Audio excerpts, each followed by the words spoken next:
दिल्ली विश्वविद्यालय के चुनाव 26 नवंबर को होने हैं और आज हम एक नए उम्मीदवार से आपकी मुलाकात कर रहे हैं। अब तक आप प्रेसिडेंशियल कैंडिडेट से मिले हैं। आज हम आपको डूटा एग्जीक्यूटिव के इंडिपेंडेंट कैंडिडेट डॉक्टर संत प्रकाश जी से मुलाकात करवा रहे हैं। डॉक्टर संत जी, आपका बहुत स्वागत है हमारे इस चैनल पर। इतने दिनों से दिल्ली विश्वविद्यालय के भीतर शायद किसी एडहॉक ने आज तक इलेक्टोरल पॉलिटिक्स में भाग नहीं लिया है। पहली बात कि हम उसके लिए आपको बहुत बधाई देते हैं, शुभकामनाएं देते हैं और भविष्य में जीत कर आप शिक्षकों का मार्गदर्शन करेंगे, ऐसी उम्मीद करते हैं। संत प्रकाश जी, आप इंडिपेंडेंट कैंडिडेट के तौर पर खड़े हुए हैं, तो क्या सोच करके खड़े हुए हैं? क्या आपको लगा कि जो आपकी टीचिंग संगठन है वो अपने नीतियों में या नीयत में फेल्योर दिखे इसलिए खड़े हुए हैं, या सिर्फ आपको चुनावी भागीदारी दिखानी है इसलिए खड़े हुए हैं, या सिर्फ आप अपने जो है पर्सनल गेन के लिए खड़े हुए हैं?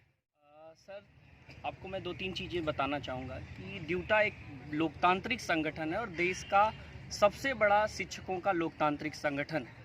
और इस लोकतांत्रिक संगठन में दिल्ली विश्वविद्यालय शिक्षक संघ में 5000 से ज़्यादा एडहॉक शिक्षक हैं जो वोटिंग करते हैं। तो उनका रिप्रेजेंटेशन नहीं अगर होता है तो ये अपने आप में एक लोकतांत्रिक संगठन में बहुत लोकतांत्रिक बात है। तो एक प्रतिनिधित्व का सवाल है। दूसरा सवाल है कि एडहॉक शिक्षकों के एब्जॉर्प्शन का, एडहॉक शिक्षकों से जुड़ी हुई तमाम समस्याओं का। तो सर, यहाँ नियत और नीति दोनों, क्योंकि नियत अगर साफ होगी तो नीति अगर कोई बनेगी भी तो इम्प्लीमेंट होगी। अगर नीति बन गई और नियत साफ नहीं है तो स्वाभाविक बात है कि नहीं लागू हो सकती। जैसे मैं आपको एग्जांपल दूंगा 5 दिसंबर के 2019 के रिकॉर्ड ऑफ डिस्कशन का। सर, नीति तो आई ना, एमएचआरडी की नीति थी, वो लागू क्यों नहीं हुई? इसमें नियत का सवाल है। तो नियत अगर साफ नहीं होगी, अगर एडहॉक रिप्रेजेंटेटिव नहीं होगा तो फिर एक बहुत बड़ा प्रश्नवाचक चिन्ह लगता है।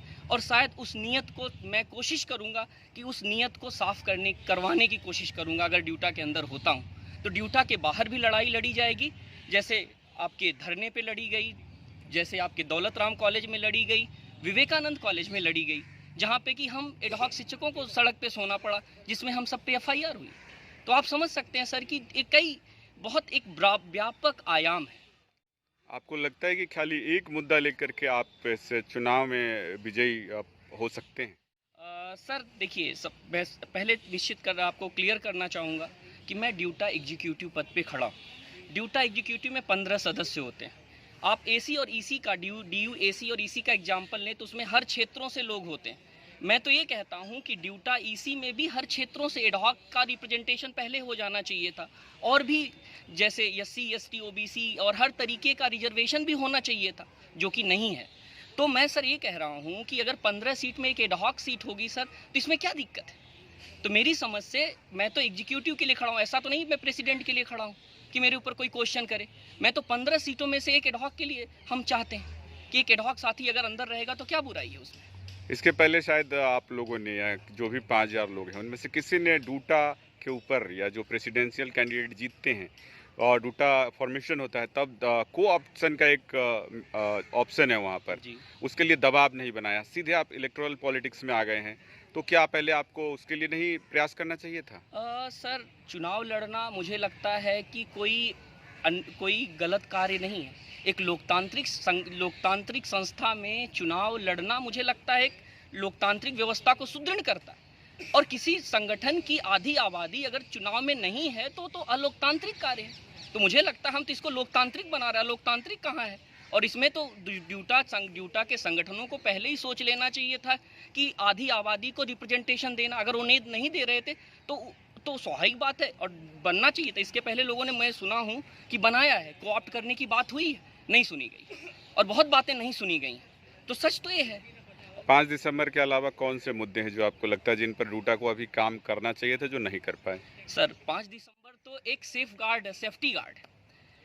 उससे सबसे बड़ा सवाल तो एब्जॉर्प्शन का है, जो ड्यूटा जीवीएम में पास हो चुका है कि 1 time regulation for the absorption. सबसे बड़ा सवाल तो एब्जॉर्प्शन का है। और उसके लिए ये था कि जब हमारा आंदोलन खत्म हुआ कि जो हंसराज कॉलेज में जीवीएम हुई, अंतिम जीवीएम थी, जिसमें क्लियर कट कहा गया कि हम विल पावर क्रिएट करेंगे। वो काम किसका था? विल पावर क्रिएट करने के लिए इन पिछले 3-4 सालों में, पिछले कोरोना काल से लेके अब तक क्या हुआ? आखिरकार ये सबसे बड़ा सवाल है ना कि विल पावर कैसे क्रिएट होगी। दूसरी बात, एडहॉक के साथ तो हम तो कह रहे हैं कि किसी भी तरह के अन्याय के खिलाफ हम हैं। एडहॉक के साथ किसी भी तरीके का भेदभाव नहीं चाहिए। आप सोचिए, मैटर्निटी लीव का सवाल है, आप उनके छुट्टियों का सवाल है, उनके हेल्थ फैसिलिटी का सवाल है, कौन सी फैसिलिटी मिल रही है एडहॉक को? एडहॉक तो हर तरफ हाशिए पे है। सालों साल से लोग यहाँ पे इस व्यवस्था के शिकार हैं। तो आप समझ सकते हैं कि किस तरीके का भेदभाव है। हम तो कहते हैं कि एडहॉक के साथ तुरंत भेदभाव, किसी भी तरीके का भेदभाव नहीं होना चाहिए। दूसरी बात, 5 दिसंबर एक बहुत बड़ा सेफ्टी गार्ड है, सुरक्षा कवच है, उसको इम्प्लीमेंट होना चाहिए, जो मिला हुआ है, जो नियत का सवाल है। तीसरी बात, एब्जॉर्प्शन की लड़ाई ईमानदारी से लड़ी जानी चाहिए। अगर नहीं लड़ी जाती है तो कहीं ना कहीं नियत पे बहुत बड़ा क्वेश्चन मार्क लगता है। अभी तक जो लड़ाई लड़ी गई है उसमें किस तरीके के प्रयास हुए हैं या किस तरीके के प्रयास होने चाहिए थे, और किस तरीके के प्रयासों के लिए आप जाएंगे, जीत जाएंगे? तो सर देखिए, एक एग्जीक्यूटिव का बहुत बड़ा रोल तो नहीं होता, आवाज़ उठाना उसका रोल होता है। एक पब्लिक जो ड्यूटा के अंदर एक पब्लिक ओपिनियन क्रिएट करना कि लोगों का जो वहाँ पे एग्जीक्यूटिव होंगे उनके बीच बातों को रखना।